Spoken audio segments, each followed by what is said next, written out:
Russian mystic and faith healer Grigori Yefimovich Rasputin. Befriending the imperial family of Nicholas II, the last Russian emperor, gave him significant influence in the closing years of the empire. Rasputin was born to peasants in Pokrovskoye, a Siberian hamlet in Tyumensky Uyezd, Tobolsk Governorate, now Yarkovsky District, Tyumen Oblast. After a journey to a monastery in 1897, he became a monk or strannik, but he had no formal Russian Orthodox Church post. He visited Saint Petersburg in 1903 or 1904, 1905, enthralling religious and social elites and becoming a notable Russian figure. Rasputin met Nicholas II and Alexandra Feodorovna in November 1905. Rasputin started healing Nicholas and Alexandra's only son, Alexei Nikolaevich, who had hemophilia, in late 1906. Some Russians saw him as a mystic, clairvoyant, and prophet, while others saw him as a religious fraud. When Nicholas departed St. Petersburg to lead the Imperial Russian Army in World War I in 1915, Rasputin's authority peaked. Without him, Rasputin and Alexandra strengthened their power over Russia. Both characters grew more unpopular as Russian military failures on the Eastern Front increased, and in the early hours of the 30th of December, conservative Russian noblemen who disliked Rasputin's influence over the royal family killed him in 1916. Siberia heard of Rasputin's charm and activities in the early 1900s. In 1904 or 1905, he went to Kazan and became known as a knowledgeable starets who could aid people with spiritual issues.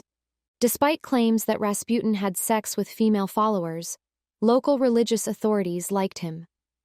Archimandrite Andrei and Bishop Christianos sent Rasputin a letter of reference to Bishop Sergei, the rector of the Alexander Nevsky Monastery's theological school, and arranged for him to fly to St. Petersburg. Rasputin met religious authorities in the Alexander Nevsky Lavra, including Archimandrite Theophan, theological school inspector, and imperial family confessor. Theophan was well connected in St. Petersburg society. Theophan was so fascinated by Rasputin that he asked him to remain in his house and became one of his closest friends in St. Petersburg, allowing him to attend many of the local aristocracy's religious salons. Rasputin gained early and important adherents via these sessions, many of whom would ultimately turn against him. St. Petersburg's aristocracy were fascinated by the occult and supernatural, and spiritualism and theosophy were popular before Rasputin's arrival. According to Furman, the city's elite were bored, cynical, and seeking new experiences, and were fascinated by Rasputin's strange manners and views.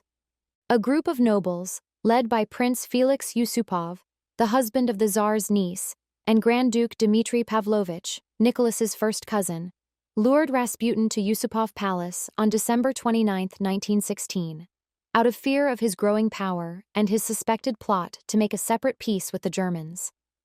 First, Rasputin's assailants handed him cyanide-laced food and drink. After failing to respond to the poison, they shot him at close range, killing him. After reviving, Rasputin tried to flee the palace grounds, but his attackers shot and battered him again. Rasputin, amazingly alive, was chained and thrown into a frigid river.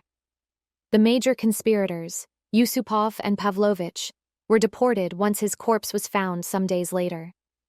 The imperial government collapsed soon after the Bolshevik Revolution.